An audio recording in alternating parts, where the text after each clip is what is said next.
So in my perspective, I think teaching is everything. And I think that technique when it comes to sprinting is the governor that controls how fast somebody can possibly get. I'm really passionate about this because it doesn't matter how strong or fast an athlete is if they are injured. An improper sprinting technique is a huge risk for injury. Just for soccer players, a study done in 2025 found that just a slight misstep in sprinting technique increased the likelihood of hamstring injury by 33%, which is huge. So a lot of coaches, it's a huge number, and it's a risk that isn't needed. And all we need to do is focus on proper sprinting technique and teaching it properly as well. So for me, my process is I always start with technique. And my dad developed something called the 7 ups, and they are 7 concrete positional attributes that a coach and an athlete can look at and identify whether or not they're in proper sprinting technique in max velocity. If a coach can get those 7 things just ingrained into their memory, but then more importantly, learn how to teach and cue those 7 things so that when they're not in the proper place, a coach can say the right things to help an athlete get them into the right place. That's when we actually start making meaningful gains in speed development. And then after actually teaching it, you got to actually do it. And you got to afford your athletes opportunity to implement speed in an authentic setting, not a closed setting. Too many drills that coaches do don't translate in the way that they actually think they do because they're closed. They're go to this cone, turn left, sprint. That doesn't happen in games. You got to give them authentic opportunities to implement the new skills that they are learning. And for sprinting, that just means you got to give them opportunity to sprint as fast as they can with maximal recovery.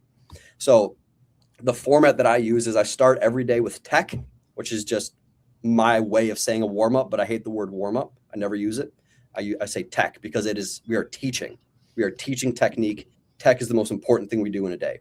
Usually athletes, when they hear it's time to warm up, in their head, and I know this because this is the way I thought as an athlete, when a coach said, all right, y'all, let's warm up, I was thinking, all right, this is just like the thing we got to do before we can do the important stuff. And my mind is not turned on. But I front load with my athletes every time. I say tech is the first and most important thing we do. I need you to be absolutely locked in, and I need you to be thinking cognitively about what you are having your body do. Then we go to time. So we go from tech to time. We're going to time something. We're going to go as fast as we can. And while we time something, we are still implementing the technical work that we did during tech. A lot of times when you give an athlete an opportunity to compete or to push themselves, they revert to their lowest level of training. And I don't want that to happen anymore. I want to ensure that when my athletes are trying as hard as they can, whether in competition or when they're competing against the clock, they are still able to demonstrate those proper technical aspects that we worked on during the first portion of tech. Right. Does that kind of make sense? Yep. Yeah, no doubt. Perfect. So technique is my foundation, and then technical application at maximum intent would be the next part. So this is the way that I've been operating as a coach for 7 years of coaching track. I coached football for 3 years as well. And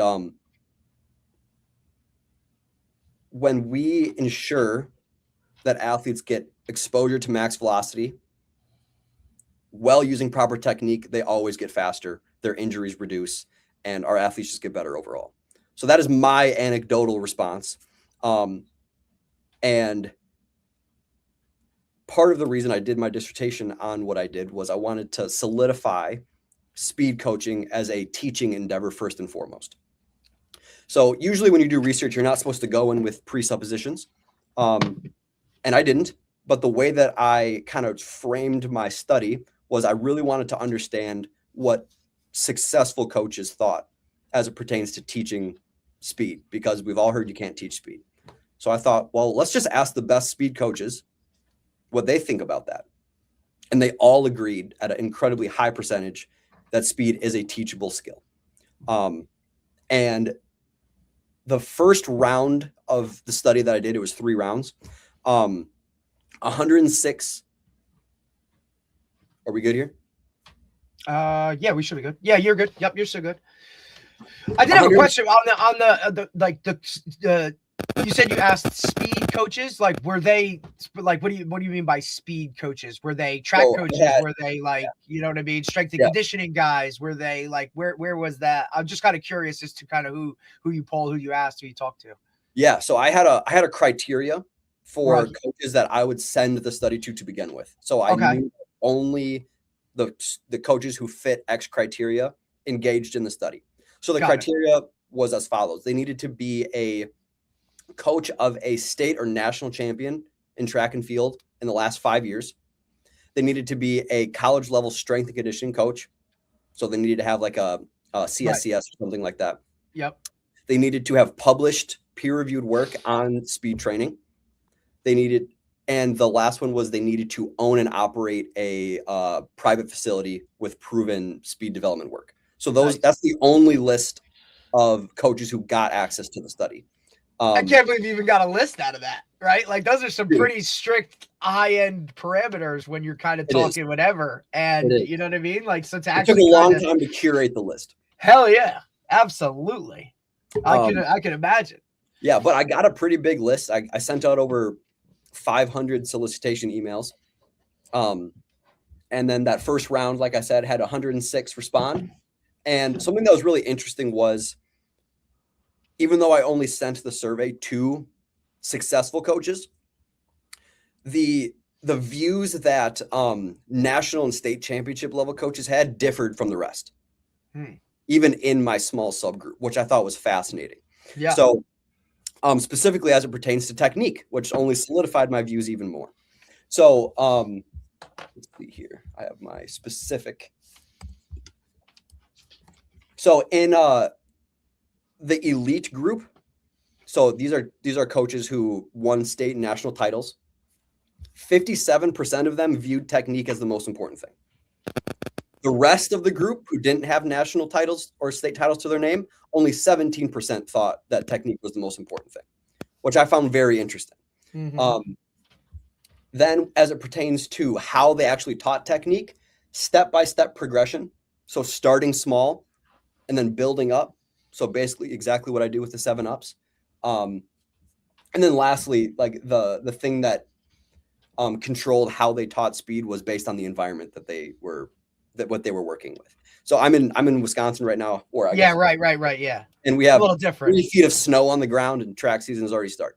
So what we have to work with is a little bit different than what coaches in Florida have to work with. So obviously the environmental aspect is going to be, which is something that Coach Schumann and myself, we talk about with our guests all the time, about how like geography matters, like irregardless of what it is, right? Because I mean, we talk about like the South being a certain way when it comes to in regard to football or whatever. Like if you're outside, you are the ability to go outside all the time. Whereas we are in New Jersey, like you said, like it's spring season now, and like, you know, the track guys are running down the hallways in the school, you know what I mean? Exactly. Because we're not going outside or for whatever it is. So it definitely plays a role. And I think it's why you see certain sports kind of rise to the top in certain areas, you know, in that retrospect, right? Because you just have more opportunities to do those things. Whereas, you know, you're not in a gym in Florida wrestling for the most part, right? Kind of like you are here in the Northeast. It just kind of doesn't kind of vibe with it. Or you have sports that don't even exist really here in Jersey, you know what I mean? That now are something else somewhere, some other places. So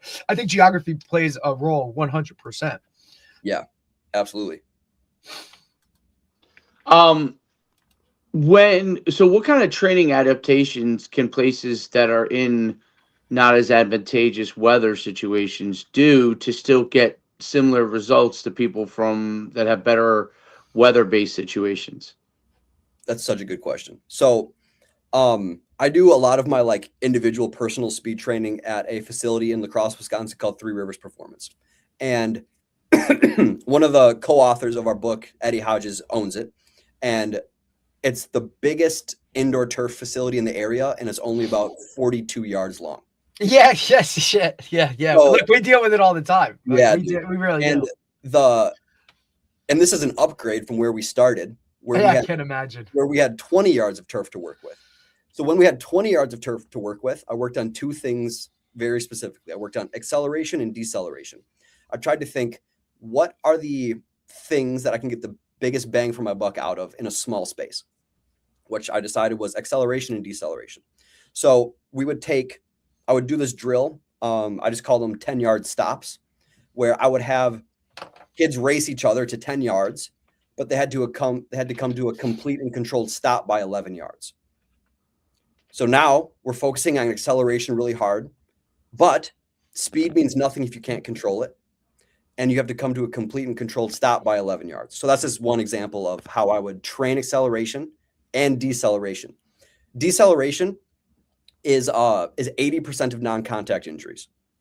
So training deceleration specifically and with a lot of focus became our bread and butter.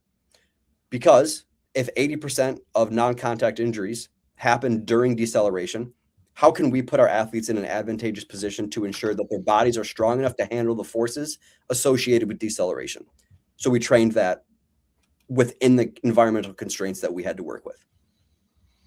And I think that deceleration is something that kind of it's across the board in all sports, right? Because you just want to take, like, look, for high school boys, right?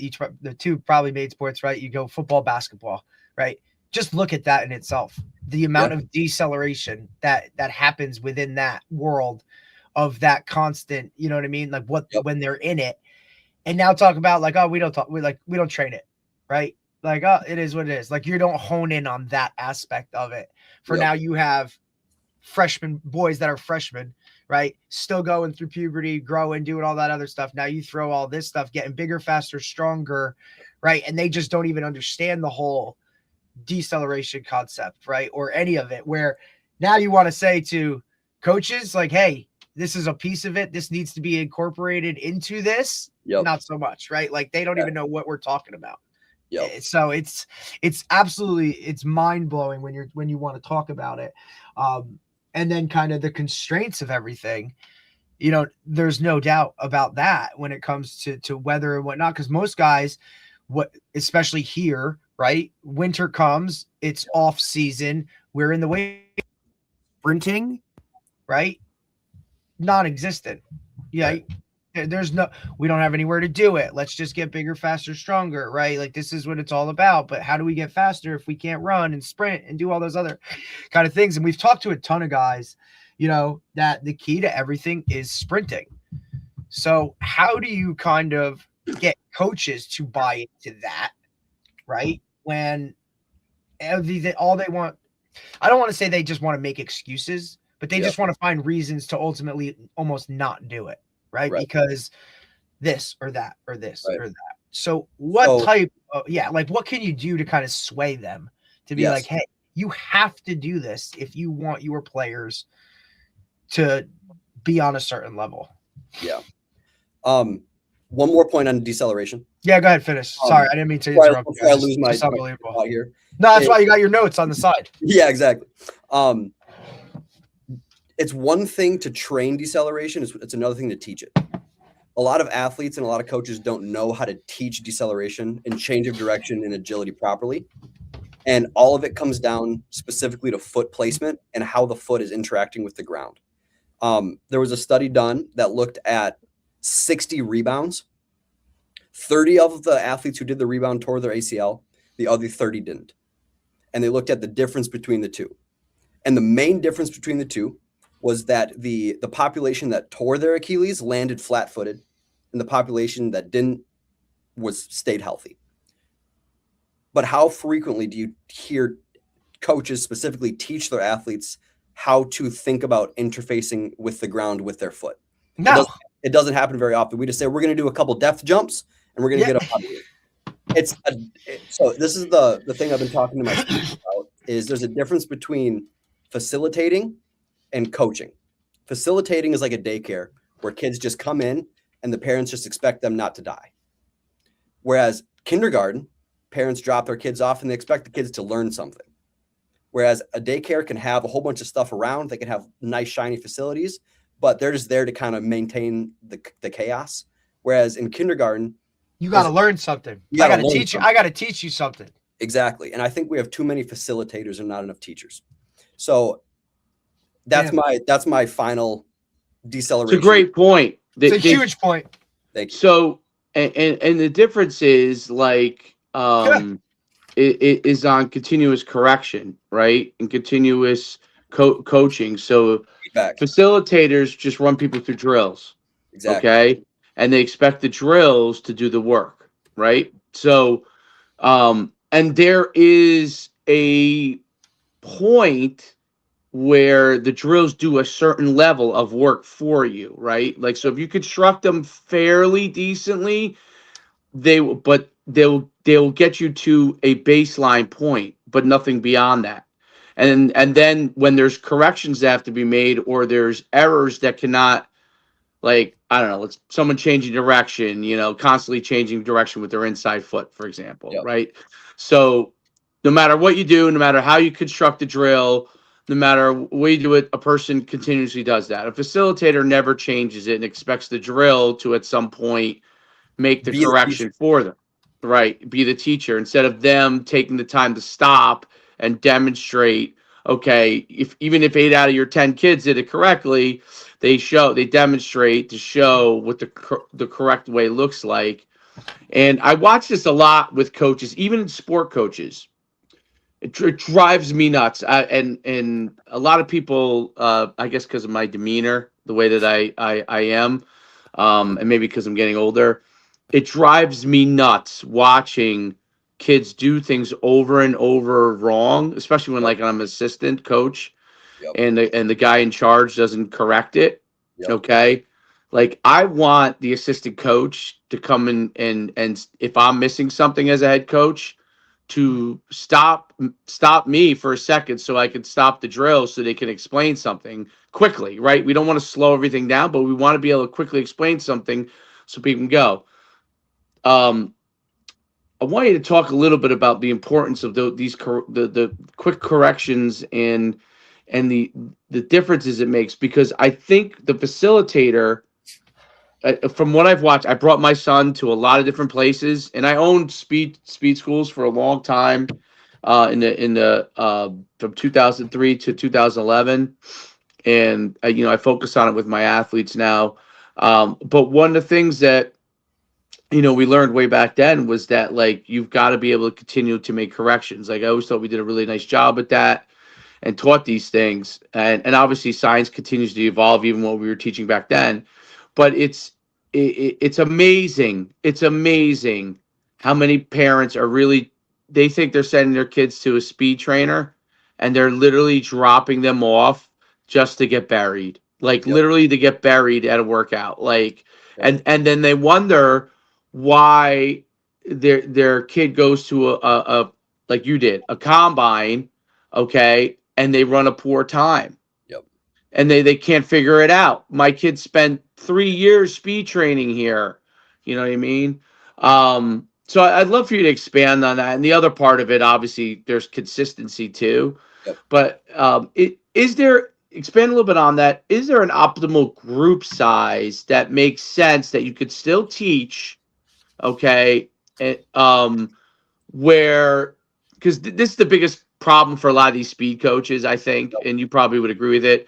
They're trying to figure out how to balance giving them most that they can at the same time not going out of business, because the costs for these guys to operate these facilities are increasingly skyrocketing, right?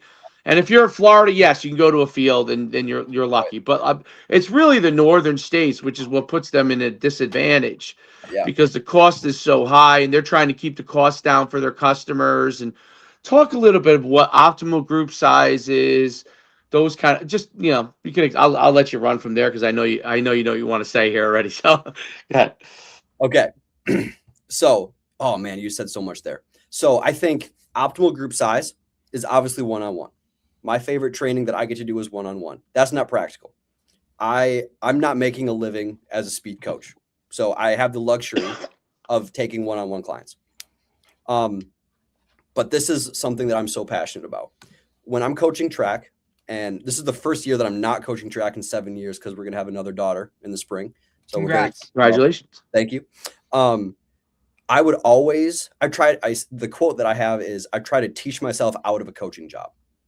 And what that means is I want my athletes to be self-sufficient coaches in and of themselves, of each other. So the first week of practice during tech, I am teaching the athletes how to teach each other. So what we would do is we would have all of my sprinters in one line. There'd be one group, they would do the drill, they would go, they would turn around, and then they would watch their partner. And I've spent a week to 2 weeks teaching them what to look for specifically in their partner. The partner comes down, and then I give them 30 seconds to talk to their partner about what they saw, what they need to improve, but more specifically what they saw that was beneficial and what was positive. So now I'm getting the athletes to coach and teach each other. So now I have exponentially increased the coaching eyes that are on the team. It's not just predicated on me now.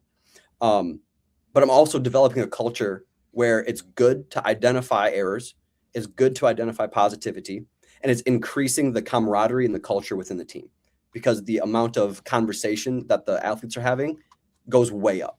And this is all done during tech. It takes no extra time. But the amount of individual attention that the athletes are getting goes up. But also, if you can teach something, that inherently means you know it and you can apply it for yourself. So not only are the athletes benefiting in the fact that they are getting smarter in the content of sprinting because they're teaching somebody else, but then they're also knowing how to orient their body on their own because they've been watching somebody else do it as well.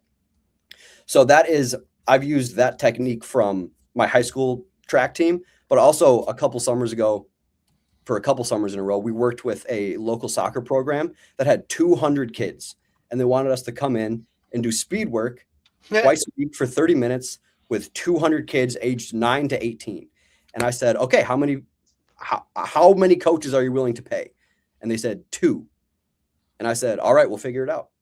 And over that 200 kid group, we lowered the average flying 10 by a 10th, just like I was talking about, doing 2 training sessions a week for 30 minutes at a time. But I taught each of those kids 7 things to look for in their partners. So we had 200 coaches out there instead of the 2 that they were willing to pay for. It's a great point. So I think that's a really, really important thing, that being able to identify, obviously working with somebody else, that's really good. Your coach to athlete ratio, by when you have a large group, helping them to increase the understanding and the knowledge of what's corrections with them. The other part, I think, I'd love for you to talk about it, is beyond technique, athletes have to be able to feel what explosion looks like. Yep. And then also be able to see what it looks like, right? Because like one of the things I like to do, like I have, Derek, you could use this. I have a pair of starting blocks, okay? Yep. Track starting blocks. And the track starting blocks are obviously angled up, right? To force your shins at the correct angle in order to be able to sprint. Well, most kids who don't know how to sprint properly, they never get that correct shin angle. It takes a long time. Even when you explain it to them, it takes a long time. Yep. But actually putting starting blocks in them and forcing them to drive out and push and then to be able to punch with the back leg through, to be able to do that, it forces them into that correct ankle. But I don't put them in like they're coming out of a track start. I still start them from a 2-point start, and I have them be able to get their feet at a good shin angle, and be able to drive out in it. And what I find is really interesting is that the first time they do it, they barely push out. They literally barely, they go, it's worse than when they would start, right? But then you kind of show them real quick, like, this is what a pop looks like off of it. Like, you're really like push back hard off of it, and it'll respond for you, right? Like really drive off, and it'll respond for you. The blocks will work for you, and then you'll feel what it's like to get a pop out of there, right? And so the second time you do it's a little better, third time. By the time they get to the 4th or 5th time, they actually pretty quickly are like, wow. They usually then leave the back leg behind. Then you teach them how to also do that with the back leg, right? To be able to punch through. And then the sinking part of it. But once they get that, they now know what explosion feels like. Literally in the first session, you could teach them now, do they do it every time? No, obviously you got to replicate it over multiple sessions. But once they understand what the feel of exploding feels like, it's a totally different feel than anything else that they've done before, because they think they're exploding, but they're not, right? Before that. talk, and I just use that as an example because I see very quickly athletes get a feel all right away. And like I said, it takes time for them over multiple sessions to continue to keep that feel. But they now know, once you know what it feels like, you start to try to replicate that, right? So, and the same thing with top end speed. Like when you're developing acceleration, when you're starting to get near top end speed, you're not able to gear past that, right? You stay in that first gear. Once you start to develop a certain level, everything starts to fire and acceleration, and now the muscles are strong enough to be able to go into second gear. You start to feel what that lift is like, and once you start to get that feel, so like I like to do accelerators for that, but once you get that feel for that, then you really start to, then you can start to replicate that over time, right? And it's really interesting. But talk about how the feel is important in the teaching component of speed. Yeah. So let's talk about feedback, and let's talk about cueing. Cool. Into that question. So feedback is one of the things that I'm most passionate about in coaching. I have a couple articles about it. I had posted one on X yesterday that there was a study done, and like 33% of all of coaching interactions holistically is meaningless noise, really. It's just coaches saying good job or go harder. There's nothing specific going on here. We can't have that. That's just being a facilitator. So learning how to provide actual feedback, specific feedback, like if something is good, why is it good? Tell them so that they can know, to your point, what they felt and why it was good. So if we're giving specific corrective feedback, that's great, but specific laudatory feedback is really good as well. So I try to I shoot for a 10-to-1 feedback ratio of positive to negative, 10 positives to 1 negative. And I say 10-to-1 because there's no way I'm going to actually hit that. But if I'm shooting for it, maybe I'll get close. Right. So maybe I'll hit 4 positive things a kid did to 1 negative thing that they did. I know that like I am a words of affection, love language kind of guy. And if you build me up, I'm going to get better. But I've had coaches just crush you, instantly crush me, and my performance goes down. So, and that's fine. We should be critiquing our athletes, but we can do it in a way that's actually doesn't have to be done in that way. Yeah, pedagogically beneficial. So they're actually learning something. So that's feedback. But then to your point about helping them learn how to feel things, we have 2 different kinds of cueing that we can use. We have internal cues and we have external cues. Internal cues focus the attention of the athlete inward onto a body part. So like, for example, like if I was teaching a block start to a kid and I wanted them to project their hips more, I would say, extend your hips like you do in a power clean. So they are focusing on their hips. That's an internal cue. Internal cues are better for more novice athletes. So the 7-ups that I was talking about are internal cues that are very specific. They're focused on one body part at a time. Whereas external cues are, the literature says that external cues are more beneficial when the athletes are progressed farther along because they already know how to orient their body to do the cue you're talking about. So for example, if you're doing acceleration, sometimes people say like spin the globe backwards, like how hard you're pushing along the ground. They want you kind of like push the earth behind you or something like that. Push the ground away. So now they're not focusing on themselves. They're focusing on an external thing, the ground, and pushing that away. And they are expected to orient their body in a way to achieve that cue, pushing the ground away. That's more beneficial, but it only works with athletes who actually know how to orient their body in the first place. Right. You can't teach them something using things that they don't know. Right. Like, and I think that's like teaching 101, but so many coaches don't understand that sometimes you're sitting there trying to explain something or trying to teach something or go through something, and you're basically speaking another language to these guys because they have no idea what you're talking about, or maybe one of them does. Right. And that's where I think like the education and the educator background comes into like the coaching aspect of it, is because look, as a special ed teacher, right, you were always aiming to hit on each of those areas where they understood or how to learn or how to learn, you know what I mean, their way of it. This is why it's so important for coaches to actually individually understand their athletes. So this whole idea is called pedagogical content knowledge. You are teaching using things that you know your kids already know. If you're trying to use all of these analogies and like a super old physical education cue for like rolling is tick tock. Like you tick tock like a clock with your arm. They don't know that. These kids have never seen a grandfather clock. And they don't know. They're still using that cue. 100%. So you can't be using cues, vernacular, or analogies that don't land with our kids. And the way that we learn what does land with our kids is by having relationships with them. The more we can know about our kids, the more we know what they are into and what they like, the more accurately we can coach them on an individual basis. Absolutely.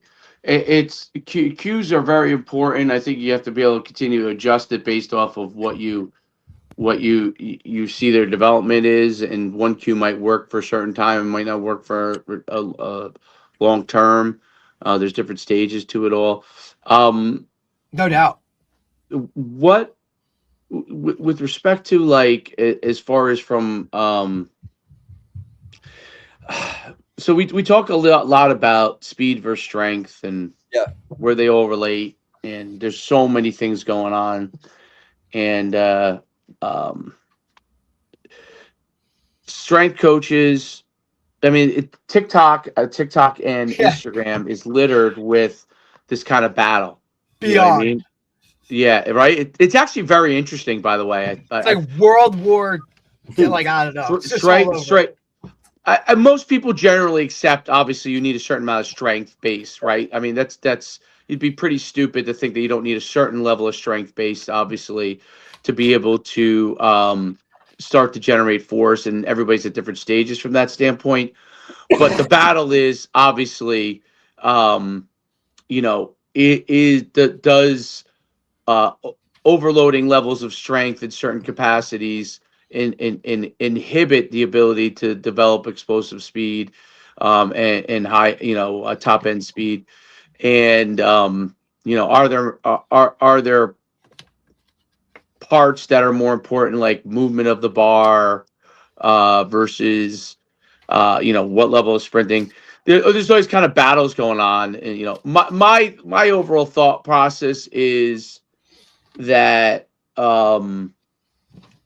load levels that are unnecessarily put stress levels on, let's say back, for example, that are unnecessary to the column to be able to get results you need, make no sense to me.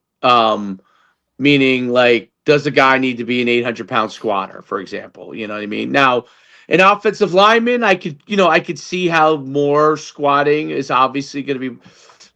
Is squatting after a certain point does it become a negative to the spinal column down the line from a movement capability standpoint and all those kind of things? Where is the balance on it? And you see it all the time. Obviously, everything is sports specific. There's certain sports that need more of this or that. But I'm just curious, because football, this has become a big debate, right? Like, I'd love for you to kind of just chime in your overall thoughts on it. You know what I mean? I'm not guiding you any direction at all. I'm just curious your thoughts overall. I think the literature and the data shows us that there is such a thing as strong enough. And I hesitate to even be specific here, but I think it's 2.5 to 3 times your body weight in the squat. Okay. And I can't remember the explicit citation off the top of my head. I'm sorry.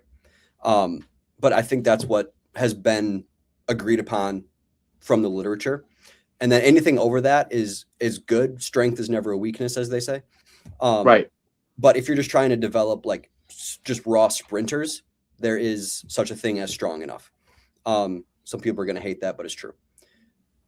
But how you apply that strength and then work on it once you get to that level is what's going to make the difference. So talking about bar speed, talking about intent of movement, acceleration is supposed to be powerful, not quick. So working on heavy movements is going to be beneficial there. But at some point, our body needs to get used to moving fast. If you're never expecting your body to move fast, it's not going to make the necessary adaptations to then move fast. It isn't going to be a natural byproduct of slow, heavy squats. Our adaptations are only going to be elicited by the stimulus that we give them, is the fancy way to say that. Does that kind of answer your question? Yes, absolutely. And then the other thing I thought too was, there's two schools of thought, like variety with development is good. Then there are other guys that say, hey, do these tried and trues within strength and speed, and that's all you need. You know what I mean? My thought is, obviously it's probably a combination of both. Some variety keeps it interesting, keeps them using some different muscles maybe, and then some tried and trues give you the ability to measure your overall capacity and your development over time, right? Like, how else are you going to measure if you're just only doing variety? It's going to be harder to measure. Exactly. I don't know if you have any thoughts on that. Oh yeah, of course. I think that if you're doing 80 different things, how are you going to measure growth like you're talking about?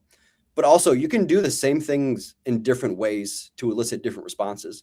You can do heavy hang cleans that are slow, or you can do light hang cleans that are fast. Right. It's the same movement. You don't have to reteach it, but they're eliciting different responses. I think one of the main problems with so much variety is the teaching time it takes. Yes. And the time it takes away from actually doing the stuff. Because if you have a 20-minute session, you're spending 15 minutes explaining this new thing they've never done before, and 10 minutes actually doing the thing, and now you're over time. But if you have 5 tried and true things that you constantly come back to, but the focus of them is different each day, now you can just get right into it. You don't have to spend all the time talking at the kids and they don't remember half the stuff you say. Right. Or have to repeat it over and over and over. Exactly. Great point. All right. So I have the other area that there's a lot of discussion on is fascia. Yeah. Okay. And now I kind of obviously ended up getting this in my algorithm because my son was growing real fast, and he ended up getting Severs, right? And so he was actually in a boot for a month because of it. And when he came back, he went from fast to slow. Like, he was slow. And I was doing regular stuff I was doing from a speed standpoint and none of it was working, right? Because the bottom line was, even though he went to therapy and they did a great job, that's what got him back. Yeah. I then had to take it from there, right? So so I started looking up a lot of different things, and what I really started developing was the foot, the overall foot, right? And the strength and the tendons and the Achilles and everything around it. And amazingly, over 3 months, like, his vertical went up 5.5 inches. Now he's a young kid. He's obviously, he's rebounding. Obviously, that's part of it, just general rebounding. But the emphasis on it in every single workout has allowed, I think, him to develop a certain amount of core foot strength. And I use the dot drill as my example of how I could see his development. When he first did the dot drill with the foot that was bad, he could not even, I was shocked. Yep. I was like, you know what? Let's go back to stuff I used to do back in literally myself in 1995, and let's bring out the dot drill and let's start doing the dot drill and see how you can do it. And I was shocked. The good foot, no problem. The bad foot couldn't even do it, right? And so we just started there. And I mean, now the foot is just about equal. But we were doing a lot of different things. But that was my kind of test area. We'd always go back to, okay, all right, we're doing all these things. Can you do the dot drill? Now, finally, it's close to even, right? After 3-4 months. Talk about that, because there's so much talk about everything's from the bottom up. Yep. And the faster stuff has become a big thing if you want to be able to be fast. And there's a lot around it. And then there's guys that are like, oh, it's all bullshit. You know what I mean? I personally think I've seen it firsthand, Yep. which is why I know it's not like when you see someone who's been injured, and you see the development from by focusing on that. Um, when the strength numbers improved before that, nothing was happening, right? So once I started developing that lower limb, a tremendous amount of things started happening. So I would love for you to talk about. That's my opinion on it. I think it does make a big difference. I'd love your thoughts. Yeah. I am in complete agreement. So if you go to my X account, the last, I think, 5 days, I've posted a different workout that we Yep. do every day during tech that is specifically focused on the foot and ankle complex and strengthening them, because I think it all starts there. But I think it's important for us to talk about why it starts there. If you look at, so that study I talked about athletes rebounding, they land flat-footed because their foot and ankle isn't strong enough to keep their heel off the ground. And then Correct. it collapses, that heel hits the ground, and where does the energy go? It goes back up the chain, and the weakest link in the chain breaks, and oftentimes that's the ACL. Whereas if the athlete is strong enough in their foot and their ankle to keep their body weight up, there's a little bit of that buffer of the heel to absorb that force. I don't think people fully appreciate the forces on the body when we are sprinting or during deceleration. When we're sprinting, it's anywhere from 5 to 7.5 times the athlete's body weight on their foot at a time in less than the blink of an eye. It's so quick, it's so exorbitant, and it's all on the foot and ankle. If the foot and ankle can't control that, it's going to collapse. Force is going to dissipate. You're going to be slower, but you're also going to be at a higher likelihood for injury. So every day with all of my athletes, I don't care if they're football players, track athletes, I'm working with a basketball prospect right now. We are working on their foot and ankle first and foremost during tech to strengthen it during our technique portion of the day as much as possible as well. And this is good prehab. So much of the time, one of my best friends just got a job as the return to play coordinator at Arkansas for the Razorbacks. And I was down there this last week talking to him about this kind of stuff. And he was saying that so much of what he does in rehab should have been done on the front end. Damn right. Yeah, because it's all like nobody talks about the prehab aspect of it, right? And that's just not part of it. Exactly. So this is why I do all of this every day. And I've tried to make it clear in those videos that I've been posting that we do this every day. And each one I do for about 30 seconds.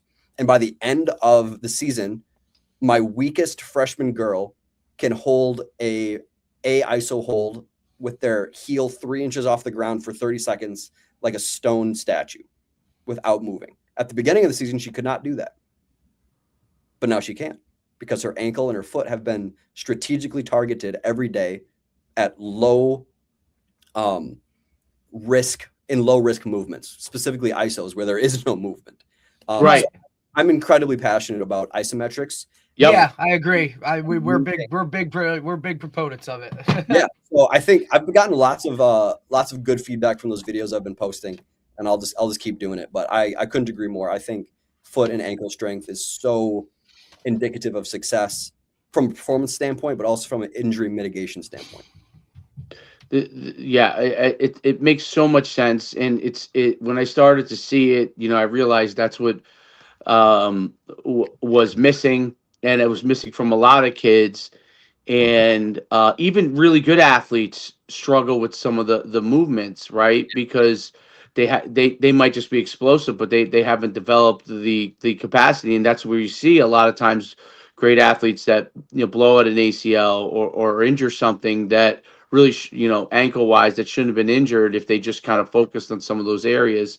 I think the prehab part is really a huge part. I think back a lot of times to stuff like in my own athletic career where things that really worked really well, and two that came to mind was when I was in 8th grade.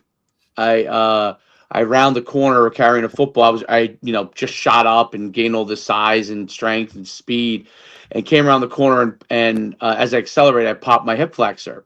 Okay, which is something that happens a lot when you're starting to really grow and things are bone to everything hasn't grown yet completely the right way. Well, they then in rehab, I did a lot of the four-way hip. I'd never done four-way hip before, Yep. and did so much four-way hip stuff. I came into spring track. I was unbelievable. I was the fastest, and to this day, as far as relative to my age, that was the Yeah. fastest I ever was.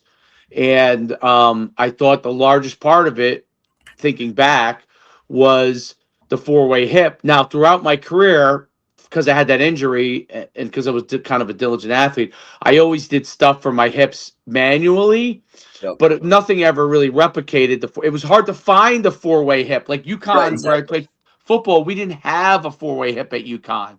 So it was for me, it was one of those things that I always thought was, thinking back, was wow. And the second thing was when I had because they had us deadlifting insane amount of weight, and I hurt my back, not deadlifting, but the next day, because it was so sore. I was working at a camp, threw a kid in the pool, and my back went. Literally, I had to sit out a year. At one point, they thought I couldn't play football.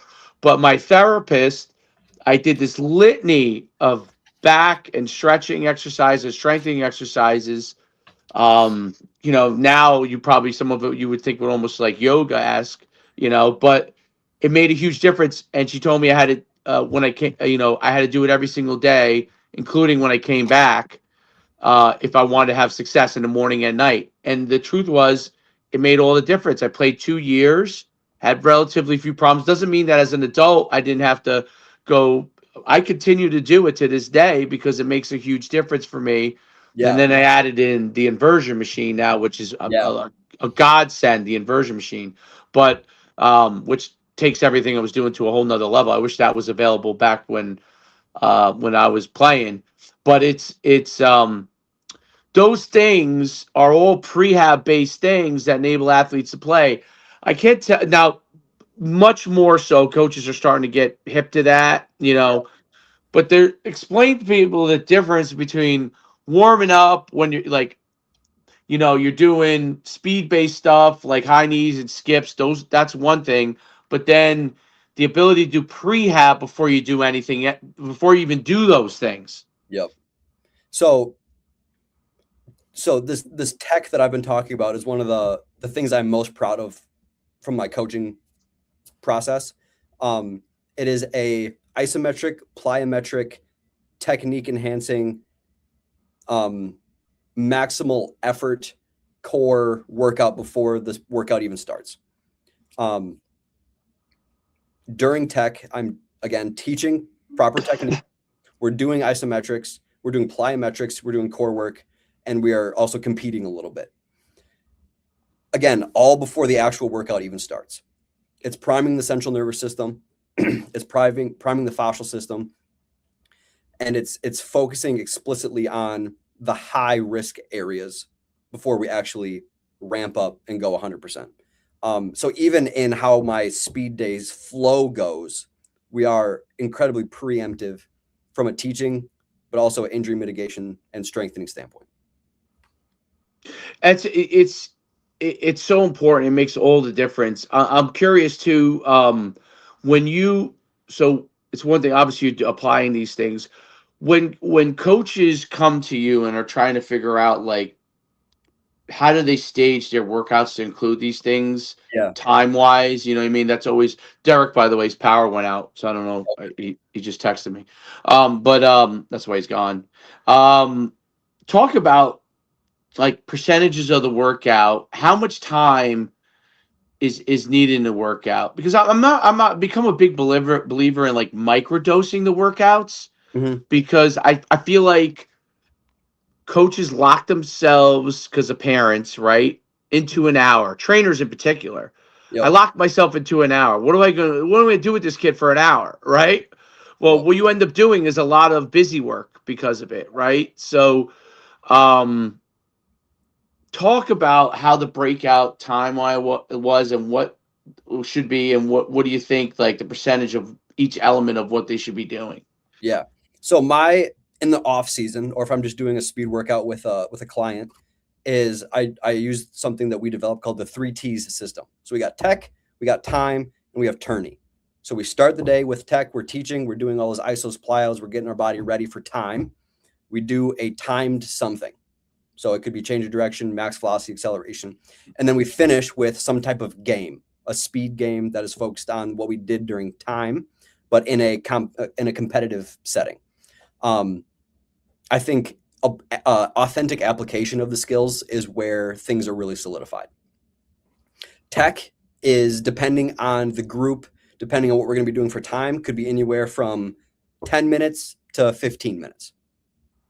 Time, if we're doing, let's say, flying tens, just because that's classic, that could take 10 minutes if I'm offering full rest in between, which I always do. So there's 25 minutes total. And then we'll end with the speed game, which could be 10 minutes long. So there's 35 minutes. My speed sessions are pretty short. If the time portion is more intense, we'll make sure that tech is long enough to ensure that our CNS is ready to go maximally. If we're doing maybe agility or change of direction, tech can be shorter because we don't need to be as prepared, but we spend more time getting the ankle and foot ready for the change of direction drills. And then we'll finish with that game like I talked about. So like it can be anywhere from 35 minutes long to I could milk it for an hour and a half. Now, in season is what schools usually bring me in to talk about because they want to ensure that their speed gains that they made during the summer stay throughout the course of the season. So all the schools that I have consulted and that have done our speed training certification use tech as their warm-up. And in tech, they hit max velocity at least 3 times before practice even starts. So I'm sure you guys are familiar with the GPS units. And there was a study done about the percentage of practices and the percentage of athletes who hit their max velocity in practice if it's not explicitly planned for. And it's like 30%, maybe. Meaning, a lot of times coaches and athletes assume that because they're doing the game, they're hitting max velocity in practice. The research says that that is not the case. So if it is not explicitly planned for, it most likely is not going to happen. But then they go out on the field and they're expected to hit max velocity and injuries happen. But injuries happen because they haven't prepared their body for the stimulus that they're expected to produce during the gameplay. Because it's not, again, explicitly planned for. So using tech at the beginning of practice, where they're doing technical work from a sprinting perspective, they're doing plyos, isos, core, but also they are guaranteed to hit max velocity 3 times, or at least max push, meaning they're pushing as hard as they can for 10 yards. They're not going to hit max velocity, but max exertion from that perspective ensures that they're getting that exposure before practice even starts. So that's usually the progression that I encourage coaches to use. And it has been very successful for the coaches who have used it. No doubt about it. I use it with my kids. The first thing we do 2 times a week is we sprint. And it's incorporated literally into our warm up. So you're not going that far, when you do it flying 10s or flying 20. And so they're actually able to recover fairly well and still have a great practice. So it's not like, and they're able to have a great practice because the truth is it's at submaximal speeds. So, they really are. There's like even when you're trying to give people rests in practice and you give them enough breaks and you do those kind of things, they're still at submaximal because, of course, it's just people don't realize that that's just kind of where most practice is operated at. Because of the fact there's a level of self-preservation that goes into practice that all athletes subconsciously have.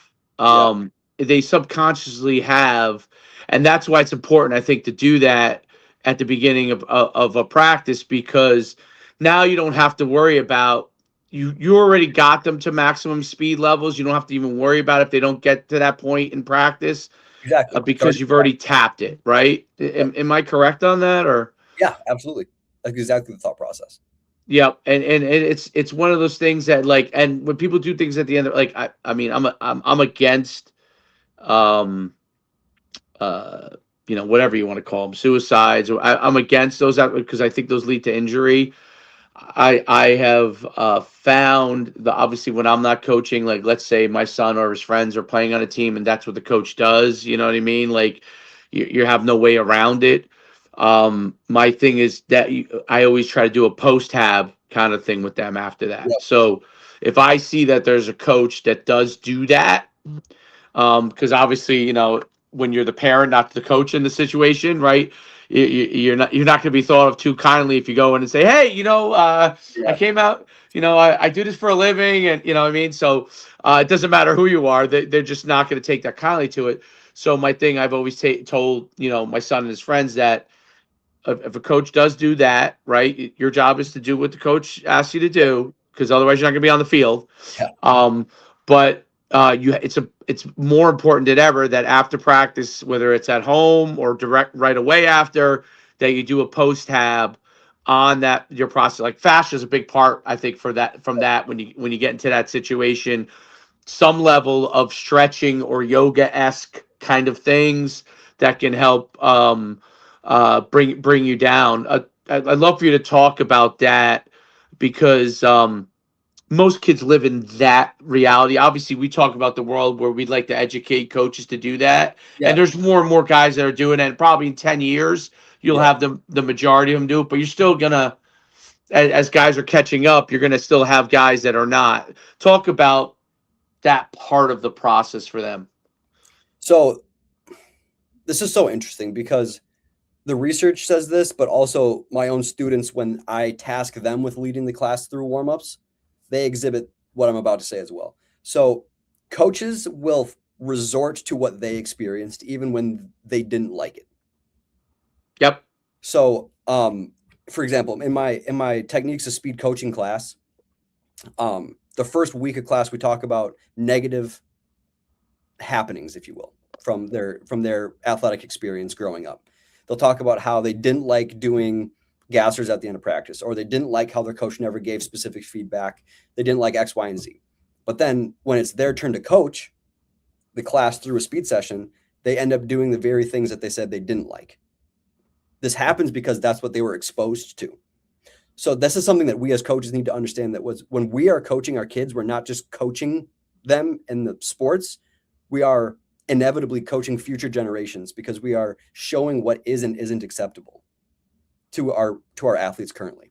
As you can see, I don't want to get off on tangent, but It's a great point. Listen, I even though I know all these things, when I'm coaching my own kids, sometimes I make the mistake of losing control. And it happens to everybody, and that's a very, very important point, that you've got to be able to bring yourself back to what you really want to get accomplished, because exactly. you're still a human being. You make mistakes, you get excited, you do go back to something that even if you didn't like it, may have stimulated a better performance in the moment, but you really didn't like it. So I want to let you continue. Go ahead. Yeah, exactly. Yeah, exactly. So I think a lot of this post-practice conditioning, toughness building type rhetoric is really, I think it's well intended because they're trying to do right by their athletes based on what they experienced. But I think if you really pressed into it and asked them the why behind why they're making that decision, I don't think they would have a solid answer other than, well, this is the way that you make kids tougher. And I just think that there's better ways to do it that don't increase injury, that don't wear athletes out even more. So I think being conditioned in light of the sport you are playing is incredibly important. You got to take into consideration, are you training soccer players? Are you training football players? Are you training basketball players? What is the stimulus that the athletes are going to be expected to participate in? And then conditioning should mirror that. I think that toughness comes from confidence. Yeah. So, it's one like haven't been a person that played, like just you, like a tough sport, football. And as a young kid, I was a outstanding wrestler. Okay. And I remember even in track, people were like, oh, you're tough in you run hard in the 400, you're tough. You finish, I felt like all of that, I had the same fears that any other person before they go into something. Right. You know what I mean? But I was confident in my abilities to Yeah. handle myself. So That's I so think I love that. Yeah, you know what I mean? So I think that's, and I look at it even with my own son. When my son is confident in something, Yeah, makes all the difference. makes all the difference. He looks like he's tough. When Exactly. he's not confident, he looks like he's not tough, Yeah. right? And he happens to be a very good athlete, but I notice it more so than, because I'm a dad and I see him and I notice it. I'm like, I have to even think to myself, okay, he's not confident in the skill set. Like he's not confident in whatever skill set he has to perform, or some variable got introduced that he wasn't ready for, Yep. right? It had zero to do with, like, I used match I always ask this question about match because obviously when I played in college, I played at UConn and at the, and without scholarship, and we did match to death, Yeah.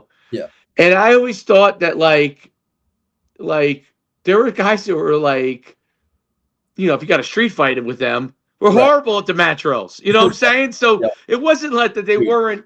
You know what I mean? It wasn't that they weren't tough guys. The mat drill was a skill set that, now I wrestled, so I used to breeze through the mat drills. Yeah. Like I thought it was a joke. They thought I was tough. Yeah. I just thought it was a joke because I did it as a young person so Yeah. much. I knew how to quickly maneuver in the mat drill so I could be done quickest. Right. Exactly. With each thing, and that's all the coach was looking for anyway. Who was Right. going to be done quickest with it, right? It wasn't that I was quicker than the other person. I knew how to execute the drill quicker. I'd pop up quicker. I'd roll quicker. Right. And he'd be like, do it how Schumann did it. Well, I wrestled from 6 to 14, like, and that's a sport my parents had me in from the time I was a little kid. Yeah. So, I ended up getting burnt from doing all that. But but that was actually my best sport. It was better than football and track, even though that's the ones I actually loved.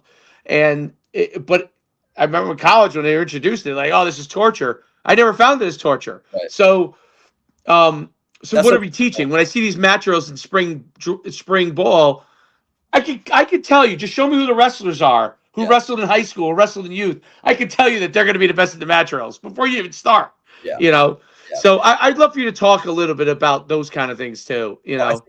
So in high school, I played defensive back and running back, and my defensive back coach was Craig Newsome. He was a cornerback for the Packers, and he won a Super Bowl with them. And he was such a good coach, but he was such a good coach because he instilled the idea that we need to believe in ourselves, specifically as defensive backs, because you're going to get burnt, and how are you going to come back from that?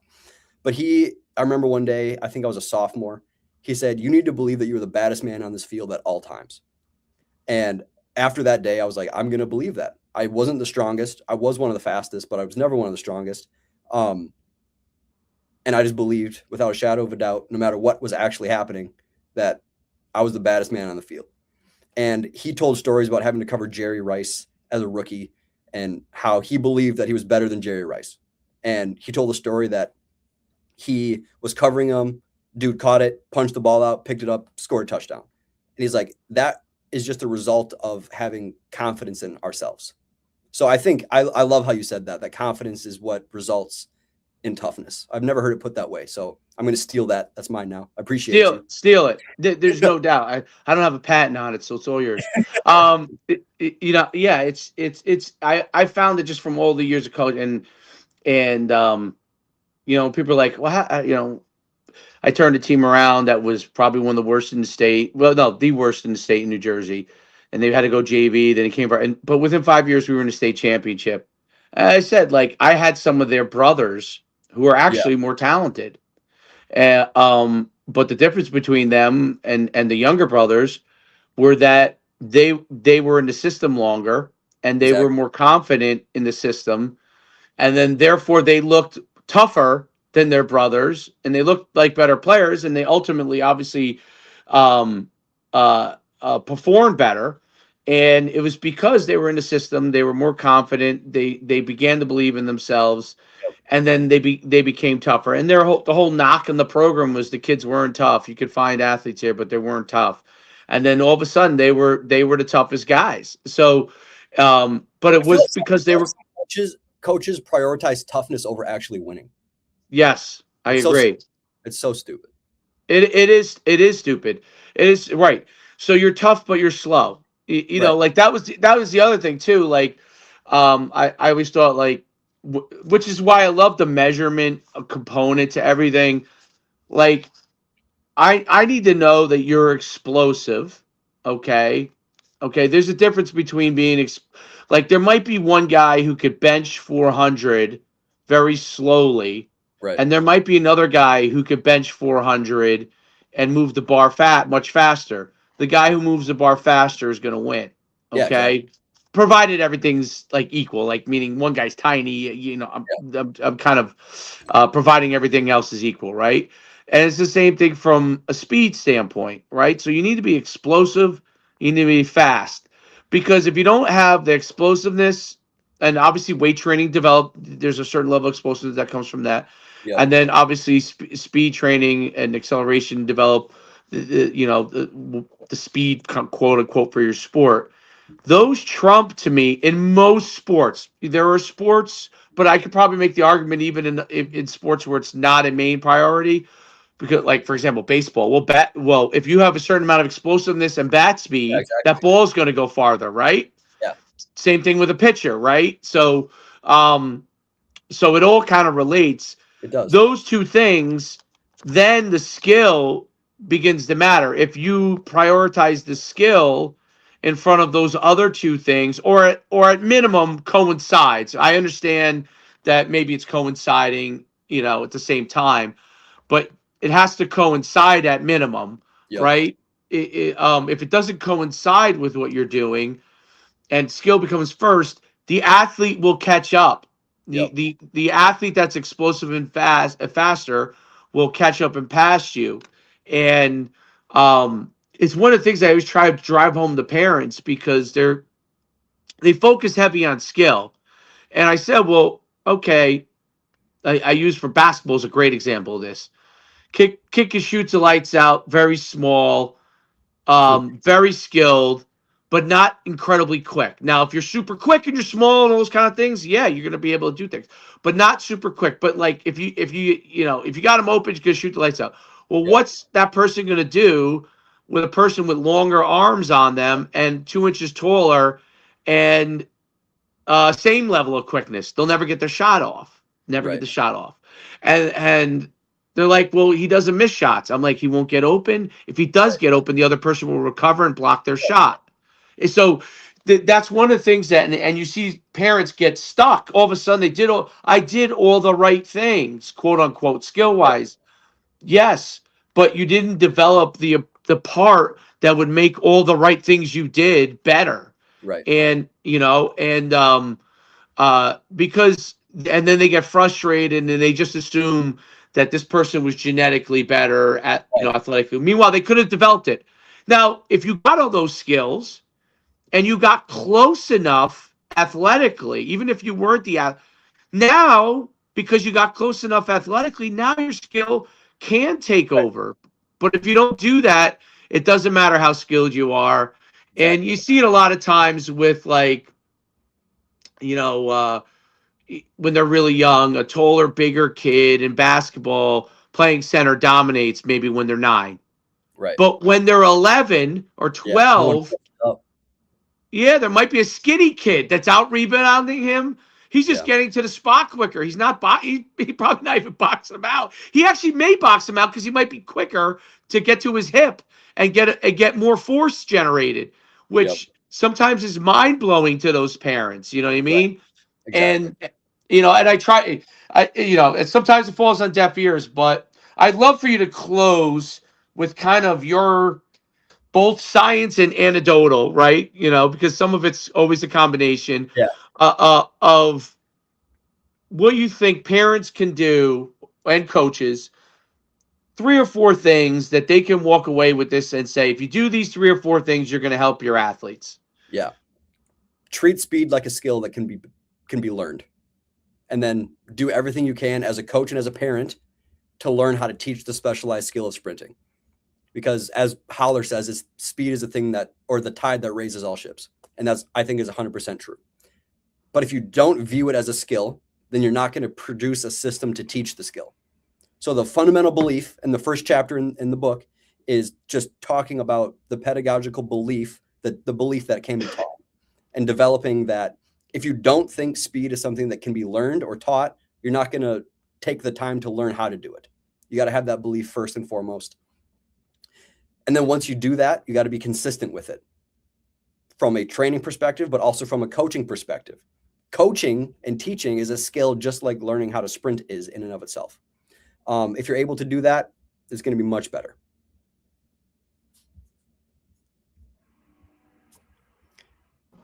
I'm here. Sorry. You're good. So learn it as an athlete, but then learn it as a teacher and as a coach and as a parent so that you can actually develop a system for your athletes to participate in it. Obviously get stronger, find a coach that actually knows how to periodize, knows how to teach, knows how to put their athletes in advantageous positions that aren't going to hurt them. Find a coach and a program that will give them authentic opportunities to work on the skills that they're working on. But also find a place that your kid has genuine fun in, and it's not a burdensome task to go train there. I want my session with the kid to be the best part of their day. And I want them to have so much fun that they can't wait to come back and train with me again. For so many reasons, that's beneficial. But just from a morale perspective, a kid wanting to be with you is going to increase output almost more than anything else. Yeah, I'll say that. I think from a shameless plug perspective, another thing they can do is buy the book, do the certification. Talk about the book and the certification. Then I have one last question with respect to physical education. I'll let you go. So talk about the book. Talk about the course. So the course that I teach at Winona State that I developed is $2,000 that students pay for tuition, which is outrageous, and I think it's too much. But it's knowledge that I wish every coach could have. So I thought, how can I package this in a way that the general public can have access to? So I created the certification. It's $250, so significantly cheaper than the $2,000 my students pay. And then I wrote a book that combines the certification, the class that I teach, my dissertation into one package, and it's $25. And in there, there's a QR code that gives you a link to the certification where you can get it for $79. So if you get the book, you can get the book and the certification at significantly less than $2,000. But more than anything, I wanted to help create resources that coaches didn't have to keep paying for. So our slogan is we want to create self-sufficient speed coaches that can read the book, take the certification, and never need us again. I don't want you to be on a subscription model. That's not what that's what I'm here for. I want you to get all the information you need to teach the specialized skill of sprinting, to create drills, not just be a Instagram reliant coach, but actually how to formulate drills because the what you're trying to elicit in them. So you don't need somebody else to tell you what drills to do. You can just create them because you know how to. That's kind of my thought process behind the book and behind the certification as well. And where can people find you on Twitter? Are you on Instagram too? No, just Twitter. So my handle is just at Dillon Martinez. Oh, that's easy. That's very easy. Yep. Okay. And then my final question is on physical education. So, I feel like physical education is not what it once was. And there's good and bad to the old school stuff, but the good side of it was there was a focus on general development. Yep. Of the physical nature of the person. Now, there are some places that are doing a great job of it, but they're far and few between. Most of it is just passing time. Yep. What can be done could improve physical? Like, what do we need to have in physical education for people to have a good foundation? Strength wise, like I'm so surprised. Like I was surprised that my son at first could not do a push up. Yeah. And I you know what, I had assumed they were, when I was in phys ed, we did them all the time. That was how I got good at push ups. At a young age, like as a kindergartner and stuff. And I had to go and do all that stuff with him because they weren't doing any of it, right? And so I was surprised by that at first. not, it wasn't a big deal, but I think it is a big deal for a lot of kids who don't have a parent that could spend time with them on Yep. these things, right? So, what could physical education do to begin to improve and I don't want to say get back to where it used to be because things have evolved, but improve the process of developing the baseline for kids? I think a couple things. I think the people who are providing physical education need to view what they're doing as extremely important for the longevity of the kid's life. Because unlike science or math, the things that they learn in physical education will be important for their well-being for the rest of their life. It's our job as PE teachers to help elicit a love for physical activity in our students. I believe that wholeheartedly. And one of the best ways we can do that is by finding wins for our students from a physical activity perspective. Meaning, I know that I love all sports. You put any implement in my hand, I'm gonna have a blast with it. But that's not the case for every student. Right. How can I, as a PE teacher, find an avenue of physical activity that a student will love and then therefore participate in for the rest of their life? If a student doesn't believe in physical activity being beneficial for them from a health perspective, how can we help them believe that it is going to be beneficial from a social perspective, perhaps? So the people providing PE need to understand that it's not just a in that moment thing. It's a longevity thing. How can we instill a love for physical activity in our students? The way we do that needs to be different for each kid. But then also, and this is education broadly, we need to go back to having some type of standard. We can't just keep passing kids that don't deserve to be passed. That doesn't help our society. That doesn't help the individual kid. We need to hold kids accountable. And studies routinely show that kids who are held to a standard achieve the standard. But it takes backbone on the parts of the adults to actually enforce the rules that they set in place and enforce the standards that they set in place. It's weak administrations, it's weak teachers that don't do that are leading to the downfall of education broadly and as well as in physical education. No doubt. They test math, science, and English, but don't want to test physical education. You know, Yep. the old presidential standards. You know, I don't care whether people like them or don't like them. It gave you a standard that you could aspire to, Right. and gave you. And I think that the part of that that's gone away. You know, it's no different than when you're in sports and you're sprint timing and you're Exactly. timing each session. It's the same. It's the same thing, and it's funny because the focus to me is not, and then maybe it's communicated wrongly from administrators and see, I don't know that it's communicated improperly from physical education, but from administrators standpoint, the focus should be always on the standards because of the improvement.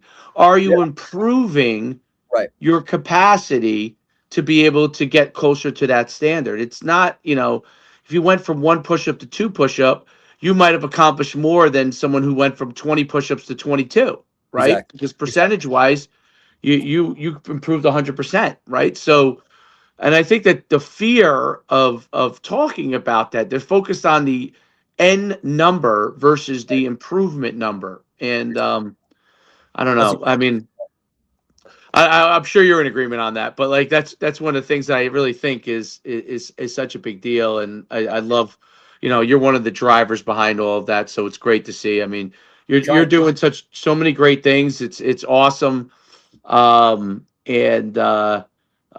it's only going to continue to impact more and more people. And I'm going to jump on your Twitter and pull up your stuff. So please do. Let me know what you think.